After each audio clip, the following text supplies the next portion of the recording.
안녕하세요. 수학의 모든 것의 강창원 선생님입니다. 이번 영상은 경제수학 이제 마지막입니다. 교과서 제일 끝 미분과 경제 문제, 그 중에서도 제일 끝 탄력성에 대해서 공부해 보도록 하겠습니다. 페이지 수로만 다 잡으면 사실 양이 작은데요. 제가 여기는 고등학교에서 접하기 좀 어려운 개념이고, 이 개념을 잘 알아놓으시면 여러분이 경제학과나 경영학과로 진학했을 때 도움이 많이 되고 좀 중요한 단원인 것 같아서 두 개로 일단 끊을 거예요. 두 개로 나눠서 탄력성에 대한 개념 설명과 문제 풀이로 여러분들이 확실하게 이해할 수 있도록 진행하도록 하겠습니다. 여러분 준비되셨나요? 준비되셨으면 강의 시작하겠습니다.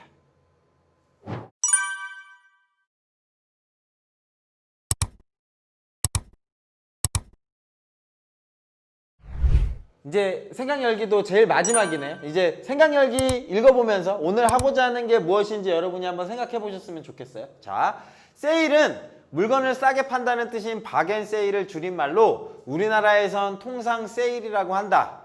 그런데 왜 백화점은 기회만 있으면 세일을 하려고 할까?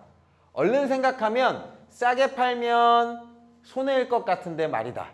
그래서 저는 좀 꼬여있는 마음이 많아서 세일이라는 말 자체를 안 믿어요. 그러니까 애초에 10,000원짜리를 정가를 12,000원 붙여놓고 세일한다라고 하는, 저는 이제 조금 약간 회의적인 마음이 있는데, 여기서 이제 그 세일의 개념을 경제학적으로 접근을 하려고 하는 거예요.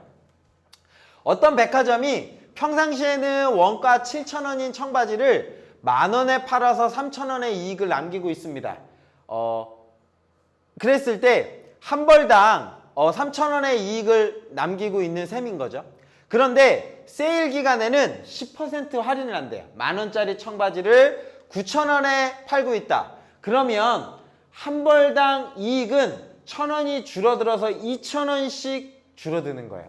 그러면 내가 손해인데? 라고 생각할 수 있는데, 이게 핵심인 거예요. 뭐냐면 10% 세일을 하면 수요, 찾는 사람이 2배로 늘어난다라고 하는 거예요. 그러니까 내가 1,000원을 깎은 거예요. 1,000원을 깎아서 내가 1,000원을 좀 덜 벌어야지 라고 하는 게 아니라, 1,000원은 덜 보지만 박리담회라고 하죠. 그만큼 더 많이 팔 수 있으면 오히려 세일하는 게 유리하다더라 라고 하는 내용입니다. 자, 문제 볼게요. 만일 세일 전에 청바지에 대한 수요자가 10,000명이었다면 세일을 전후하여 백화점의 판매 수입은 어떻게 변화하였는지 계산하여라. 제가 요거는 표로 만들어 갖고 왔어요. 자, 청바지 가격이 세일 전에는 10,000원이었어요. 10,000원이었으면 이익은 3,000원. 원래 원가가 7,000원이었습니다. 요런 상황이었어요. 그래서 이익은 3,000원이었고 수요가 10,000명이었어요. 그러면 수입은 뭘까요? 이제 용어 다 배웠죠? 수입은 뭐 곱하기 뭐다? 생산량, 그러니까 판매량이죠. 그죠? 판매량하고 이익을 곱해야 될까요? 가격을 곱해야 될까요? 가격을 곱해야 돼요. 이 총 수입은 내가 한 비용까지도 포함되어 있는 거예요. 그래서 요 1억 원은 뭐를 계산한 거냐면 10,000 곱하기 10,000을 한 거예요.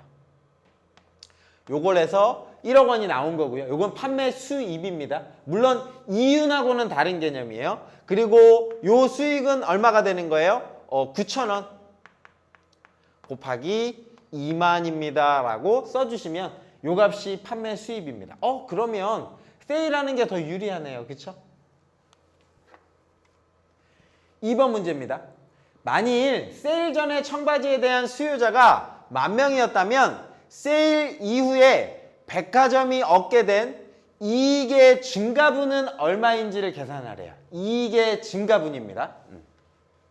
여기선 이익을 써드릴게요. 이익은 얼마가 될 거냐면 요 값일 거예요. 뭐냐면 이익은 3,000원인데요. 이익은 3,000원인데 수요가 10,000명이었으니까 3,000 곱하기 10,000을 한 거예요. 여기에 있는 3,000만 원은 3,000 곱하기 10,000명.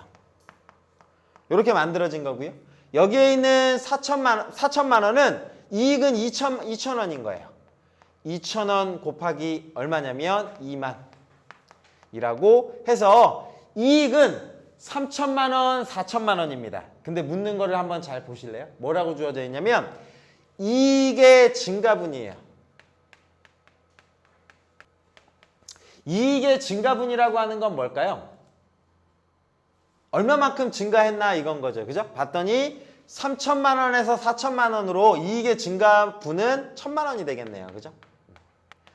이렇게 찾아주시면 2번 이익의 증가분이 실제로 수입뿐만 아니라 근데 주의하시는 건 보셔야 돼요. 수입은 얼마가 늘었어요? 8천만 원이 늘었어요. 8천만 원이 늘었지만 자기한테 돌아오는 이유는 1,000만 원만 늘은 거예요. 왜냐하면 내가 세일을 함으로써 그 들어가는 돈이 그러니까 달라지니까. 되셨죠? 오케이. 3번 보도록 할게요. 위의 사례에서 청바지에 대한 수요량 변화율의 절대값을 가격의 변화율로 나눈 값을 구하시오 라고 주어졌습니다.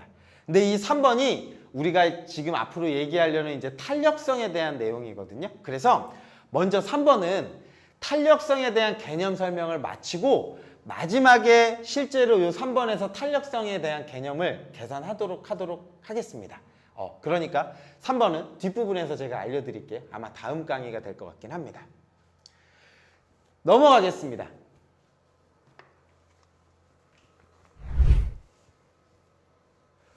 오늘의 주제입니다. 탄력성 E입니다. elasticity라는 제 영어는 잘 못 읽어서 맨 마지막 city밖에 모르겠어요. 근데 중요한 건 저 E라는 기호를 많이 쓸 건데요. 탄력성이라고 하는 건 뭐냐면 이런 거죠. 뭐냐면 이런 플라스틱이 있었을 때 이 플라스틱은 탄력성이 없어요. 내가 이걸 잡았을 때 이걸 잡아당기면 늘어나요? 안 늘어나요? 안 늘어납니다. 얘는 탄력성이 없는 건데 반대로 고무줄이 있었을 때 고무줄을 쭉 잡아당기면 늘어나죠. 그럼 이거는 탄력성이 굉장히 좋은 겁니다. 그런 정도를 나타내는 걸 이제 물리에서 탄력이라고 하는데 그걸 경제에서 이제 도입을 한 거예요. 그래서 아예 그냥 경제 용어로 탄력성이다라고 용어로 붙여주는데 경제량은 어떤 상황에 따라서 막 변할 거예요. 그죠? 대표적으로 수요, 가격이 오르면 수요는 줄어듭니다. 이런 어떤 상호관계를 변동관계를 파악하기 위한 개념을 탄력성이다라고 이렇게 이름을 붙여줄 거예요. 그래서 이제 그 기호로 식을 쓰면 요건데 여기 부분이 조금 어려워요. 그래서 그냥 읽기만 하고 뒷부분을 가지고 다시 가도록 할게요. 뭐냐면 Y의 X의 탄력성이라고 해서 X랑 Y 사이에 관계식이 있었을 때 그 X의 탄력성은 어떻게 따라가냐면 X가 변화함에 따라 종속 변수 Y가 얼마나 민감하게 반응하는가를 나타내는 지표라고 하는 게 탄력성이라고 한대요. 그래서 구체적으로 기호를 쓰면 그 한 점에서의 탄력성은 이렇게 나타낸대요. 그러니까 X의 증가율을 X로 나누고 Y의 증가량을 Y로 나눠서 극한을 구하세요인 거거든요. 근데 그 극한을 구하면 요 값이 미분이 되고 얘는 Y분의 X인데 지금 뭔 말인지 하나도 모르겠어요. 괜찮아. 여기는 일단 그냥 하고 있어 봐봐. 제가 뒤에서 이 개념을 쉽게 생각을 할게요. 탄력성이라고 하는 뜻만 이해하시면 돼요. 잡아당길 때 늘어나는 정도. 그죠? 이게 중요합니다. 수요의 가격 탄력성이라고 하는 걸 이제 우리가 본격적으로 배울 거예요. 사실 탄력성에서 요걸 배울 거예요. 수요의 가격 탄력성은 뭐를 가격 탄력성이라고 하냐면요. 가격에 따라서 영향을 받는 거예요. 수요량은요. 가격이 오르면 수요량은 줄어들어. 가격이 내리면 수요량은 늘어. 그게 탄력성인데 상황에 따라 다른 거죠. 내가 라면은 민감할 수도 있고 라면 값이 많이 오르면 수요량은 줄어들 수도 있는데 생필품인 경우에는 사실 가격이 올라도 수요는 그대로 유지될 수밖에 없어요. 예를 들면 쌀 만약에 쌀 가격이 오른다라고 해서 집게 먹을 수는 없잖아요. 그죠? 그렇기 때문에 이럴 때는 탄력성이 좀 약한 거고요. 반대로 사치품 같은 거 있죠. 예를 들면 자동차가 요즘에 개소세로 300만 원 할인합니다 라고 했더니 판매량이 굉장히 많이 늘었어요. 그런 건 탄력성이 좋다더라라고 하는 게 있어요. 그걸 정하는 정도인데 기호로 이렇게 부를 거예요. 가격의 변화라는 외부의 충격에 반응하여 수요량이 변하는 정도인데 이 아까 탄력성의 약자 엘라 머시기 이거 있었잖아요. 이거에 E라는 기호를 쓸 거고요. 여기랑 이제 함수 관계인 거예요. 과연 누가 누구에 따라서 영향을 받나요? 라고 하면 수요량을 우리가 Q라고 불렀어요. 그리고 가격에 따라서 반영을 하니까 price, P라고 이렇게 쓰면 얘가 뭐가 되는 거냐면 수요의 가격 탄력성이다 라고 이름을 붙여줄 겁니다. 그리고 계산하는 방법은 이렇게 나타난대요. 여기 좀 어려워. 잘 보세요. 가격 변화율이라는 값이 있고요. 가격이 변했을 때 그 다음에 수요의 변화율이라고 하는 말이 있어요. 여기서 여러분이 여기 부분이 조금 많이 어려워요. 조금만 잘 생각해 보세요. 두 가지 용어가 있어요. 뭐냐면 가격 변화량이라는 말이 있고요. 가격 변화율이라고 하는 게 있어요. 근데 여러분이 대부분 그냥 가격 변화량으로 생각해서 이 부분을 굉장히 많이 어려워해요. 예를 들면 이런 거예요. 뭐냐면 책 교재가요. 교재 값이 가격이 10,000원에서요 11,000원이 됐어요. 이 경우에는 가격 변화량은 얼마인 거죠? 1,000이에요. 1,000. 이때는 가격 변화량이 1,000인데 가격 변화율은 뭐죠? 가격 변화율은 10,000원에서 11,000원에 오른 이 1,000원이 10,000원에 몇 퍼센트? 요거 묻는 거예요. 이게 변화율입니다. 그럼 실제로 가격 변화율은 어떻게 구해야 되냐면 10,000원분의 변화량 차이가 얼마인 거예요? 1,000원이죠. 그죠? 11,000원 빼기 10,000원 한 거에 곱하기 100분율이기 때문에 100을 곱해 주셔야 돼요. 변화율은요. 몇 퍼센트? 이거 얘기하는 거거든요. 그러면 실제로 얘는 10,000원 분의 1,000원 곱하기 100인 거예요. 그럼 실제로는 몇 프로죠? 10%예요. 그래서 가격 변화율은 10%입니다 라고 해서 10이 들어가는 거예요. 여러분들 이것만 구분 잘 하시면 돼요. 가격 탄력성은, 수요의 가격 탄력성은 가격이 얼마만큼 변하느냐에 따라서 수요량의 변하는 정도예요.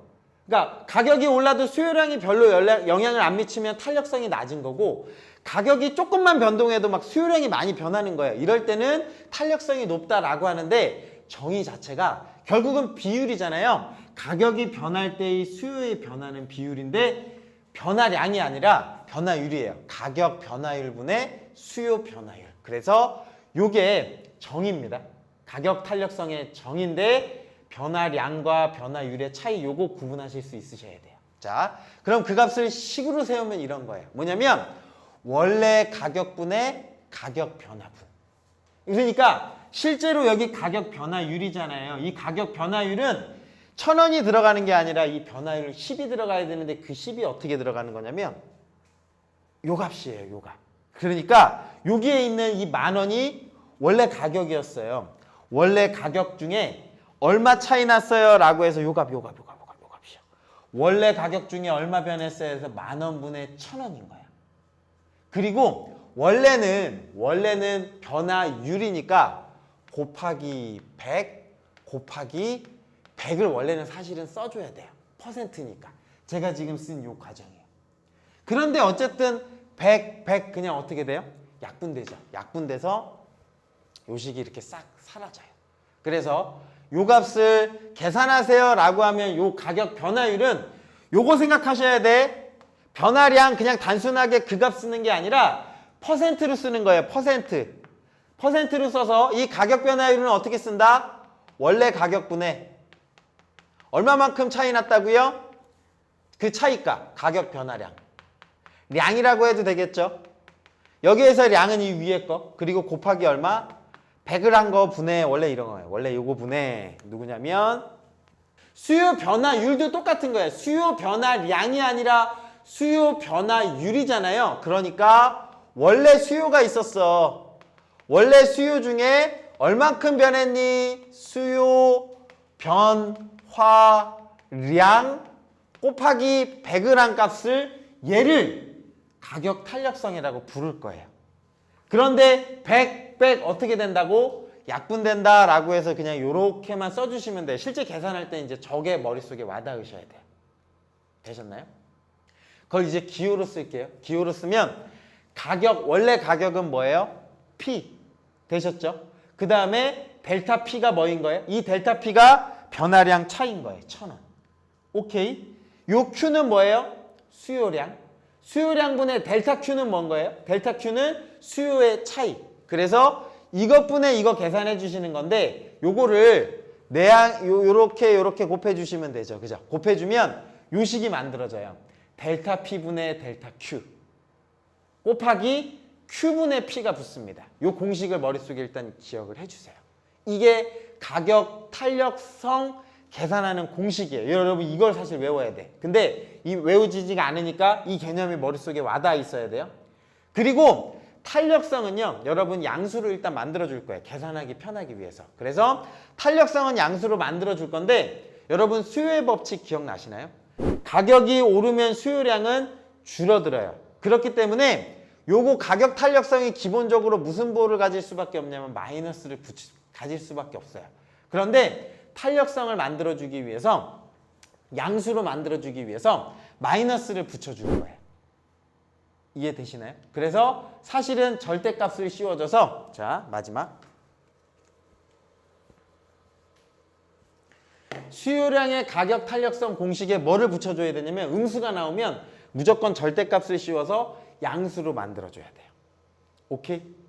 여기 개념이 조금 천천히 좀 이해를 해보셔야 되고 여러분 궁금하실 거예요. 저도 사실 경제 수학 처음 하잖아요. 처음 공부하니까 이게 너무 궁금한 거예요. 왜 그냥 가격 변화량을 가지고 변화량분의 변화량으로 하지 왜 가격 변화율분의 수요 변화율을 쓸까요? 왜? Why? 그냥 E, P, Q를 가격 변화량 분의 수요 변화량이라고 이렇게 쓰면 안 될까? 이게 아닐까? 그러니까 예를 들면 가격이요 10,000원에서 11,000원으로 올랐어요. 그랬더니 수요가 1,000명에서요. 이건 어떻게 돼야 된다고? 줄어야 돼. 이 과정을 뭐라고 불러요? 수요의 법칙이요. 가격이 오르면 수요는 떨어지는데 그냥 이대로 계산하면 가격의 변화량은 얼마예요? 1000이지. 이거 이해하기 쉽게 1000분의 수요의 변화량은 얼마예요?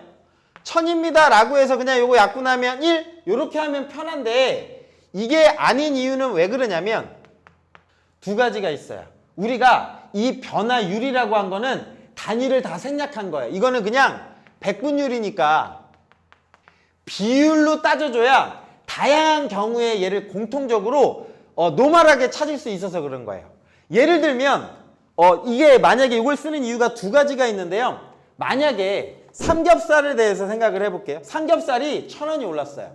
1,000원이 올랐을 때 수요량의 단위를 그램으로 쓸 거냐 킬로그램으로 쓸 거냐에 따라서 이 탄력성이 달라지는 거예요. 근데 상황이 굉장히 많잖아요. 이걸 어떻게 다 약속할 거냐고. 예를 들면 삼겹살이 1,000원 올랐습니다. 몇 그램으로 할까요? 몇 킬로그램으로 할까요? 거기에 대한 고민이 생겨요. 그런데 변화율로 하면 아예 그런 고민이 사라지는 거죠.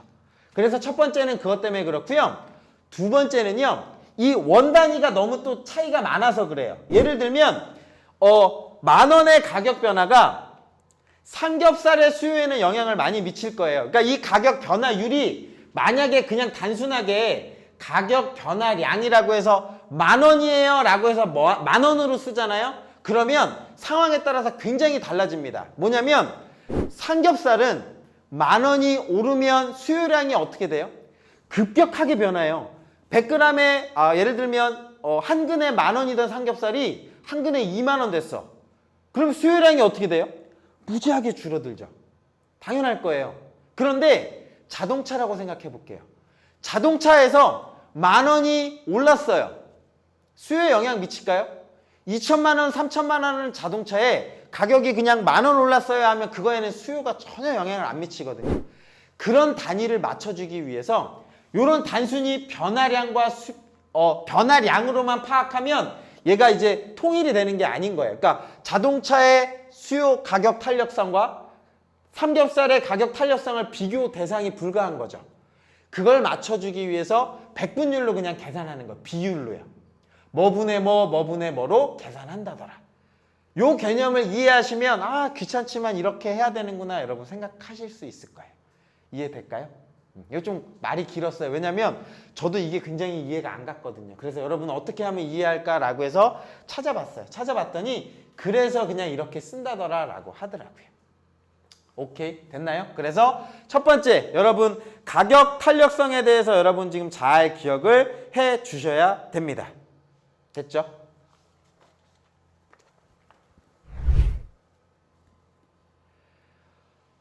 네, 이제 개념 이해하신 거죠. 개념 이해했는데 거기다 이제 극한 개념까지 갈 거예요.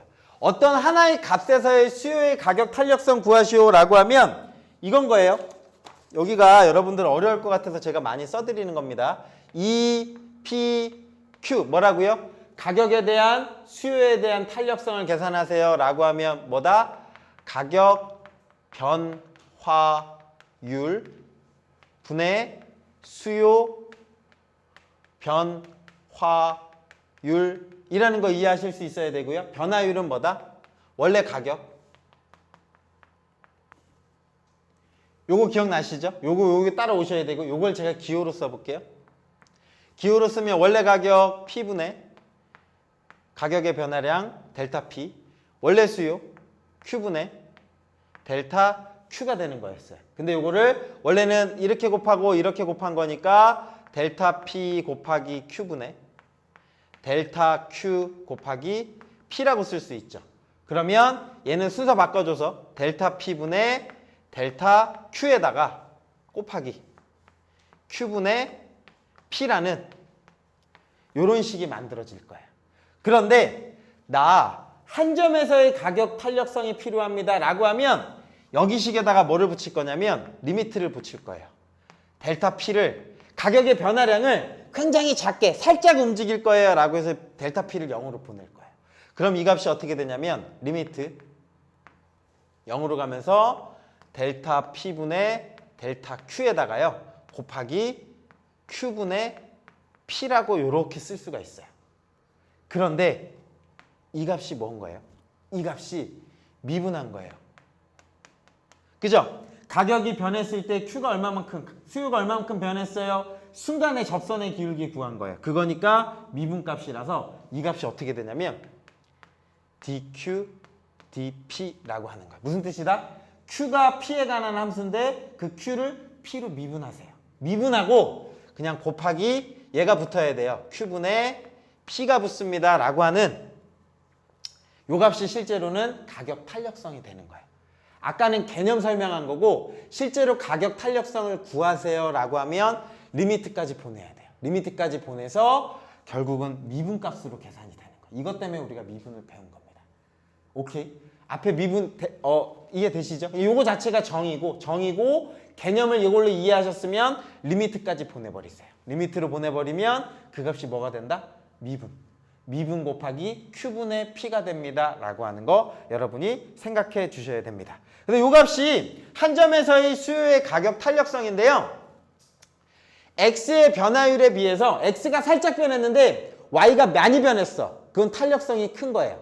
X가 이렇게 변했는데 Y는 조금 변했어요. 그걸 이제 탄력성이 작다라고 부르는데 그 수치가 요 값인 거예요. 요 값에 대입하시면 그 수치가 얼마가 나올 거예요. 그리고 물론 양수가 나와야 돼요, 여러분. 마이너스를 아마 붙여줘야 될 거예요. 수요 자체에서. 이거 자체가 음수기 때문에.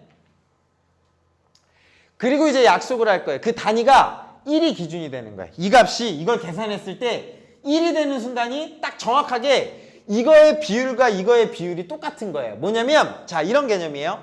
이 수요의 탄력성이 숫자가 0과 1 사이가 나오면 얘를 비탄력적이라고 해요. 그리고 가격 변화의 수요량이 둔감하게 반응한다라고 이름을 붙여줍니다. 그리고 이런 경우가 대표적인 예가 생필품이에요. 아까 말씀드렸다시피 쌀은 가격이 변해도 수요량은 크게 변하지 않아요. 그리고 아까 요 계산한 값이 만약에 1보다 크면 얘는 탄력적이다라고 이름을 붙여줄 거고요.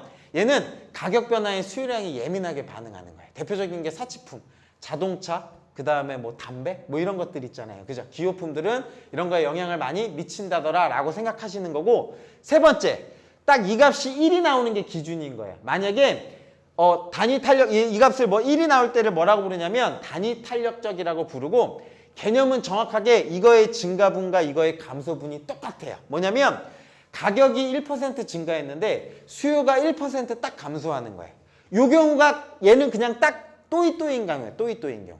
사실 이 경우는 위에 있는 경우는 가격이 1% 올랐는데 수요가 변하는 비율은 1%보다 크거나 작은 경우거든요. 그래서 이런 개념이 있다더라 여러분 생각해 주셔야 됩니다. 그래서 여기 개념까지 캡처노트 보고 가도록 하겠습니다. 이거 중요하니까 캡처노트 잘 보세요. 제가 캡처노트 일단 띄울게요.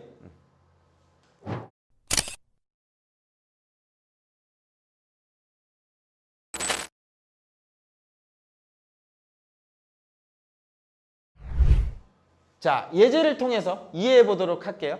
다음 탄력성을 수식으로 나타내고 각 탄력성이 의미하는 내용을 설명하여라 라고 주어졌네요. 1번. 얘는요, 수요에 대한 소득 탄력성이라고 주어졌습니다. 수요가 얼마냐에 따라서 소득이 달라지잖아요. 그래서 이렇게 쓰면 돼요. 수요를 보통 뭐라는 기호를 많이 쓰죠? 수요를 Q라는 기호를 많이 쓰고요. 그 다음에 소득을 여기서는 I라는 기호를 썼어요. 근데 그건 여러분 마음대로 하셔도 돼요. 저도 이게 단어 잘 모르니까 차라리 그냥 이렇게 쓰는 게 나을 뻔했다. E라고 하는 거예요. 이 탄력성은 E의 수요에 따른 소득의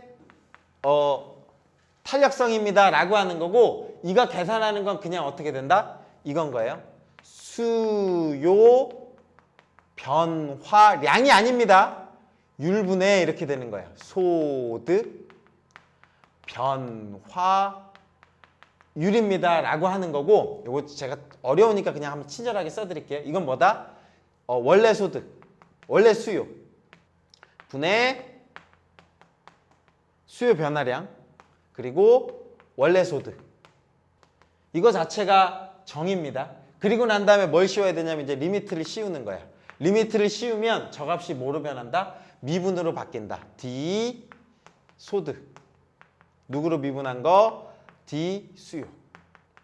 그리고 곱하기 이렇게 가는 거예요. 곱하기 이게 붙어야 돼요. 여기 원래 소득 곱하기 수요라고, 얘가 엇갈려서 이렇게 곱해진다라고 생각해 주시면 됩니다. 그리고 이걸 기호로 쓰면 여기서는 이제 이렇게도 쓸 수 있는 거예요. EQI입니다. 그러면 얘는 I를 Q에 관해서 미분하고 곱하기 거꾸로 I분의 Q를 곱한 값이 수요의 소득 탄력성이다 라고 이해하시면 돼요. 똑같은 방법대로 공급의 가격 탄력성, 생산의 노동 탄력성, 뭐만 바꾸면 돼요? 단어만 바꿔주시면 되죠. 요거는 1번만 하고 넘어가도록 하겠습니다. 요 개념, 앞에서 배웠던 탄력성에 대한 공식이 이거구나. 먼저 이렇게 천천히 와닿으셔야 돼요. 예제 16번 보겠습니다. 요 값이 이제 여러분이 실제 이걸 잘 하셔야 돼요. 자, 요거를 가격 탄력성 기호 떠오르시나요?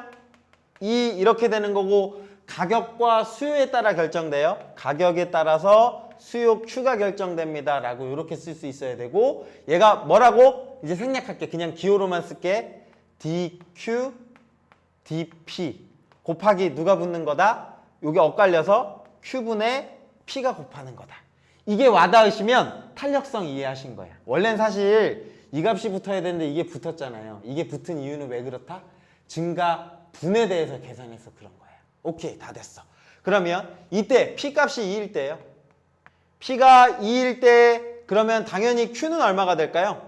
Q는 2를 여기다 집어넣으니까 16인 걸 찾는 거고요. 그리고 Q값이 20-2P니까 미분할게요. Q를 누구로?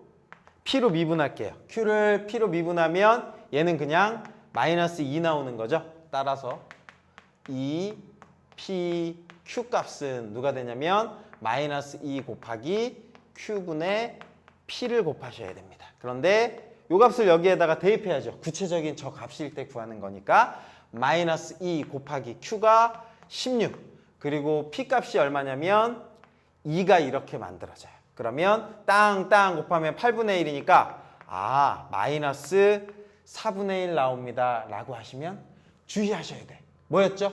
수요는 감소하니까 이 값이 뭐가 나와? 음수가 나와. 근데 우리는 항상 뭐로 만들어주기로 약속했어? 양수로 만들어줄 거예요. 그래서 여기를 플러스로 이렇게 바꿔줄 겁니다. 따라서 Q는 얼마냐면 4분의 1입니다 라고 찾아주시면 되고요. 자, 앞에 한 것 복습할게요. 가격 탄력성이 1보다 큰가요? 작은가요? 1보다 작아요. 가격 탄력성이 1보다 작으면 비탄력적이라고 불러요. 그 말은 가격의 변화에 수요가 그렇게 크게 영향을 미치지 않는다라고 생각해 주시면 됩니다. 이해가 되셨나요? 네. 그러면 여기까지 일단 끊을게요. 강의가 좀 길었는데 요 긴 강의 중에서 여러분 그 개념 요거 구할 수 있는 거 이해하셨으면 요 단원 다 끝났어요. 뒤에 부분은 이제 굉장히 쉽습니다. 긴 시간 수고 많으셨고요. 제가 마무리 멘트는 다음 강의에서 마무리 짓도록 하겠습니다. 네, 저는 다음 강의에서 만나도록 하겠습니다. 감사합니다.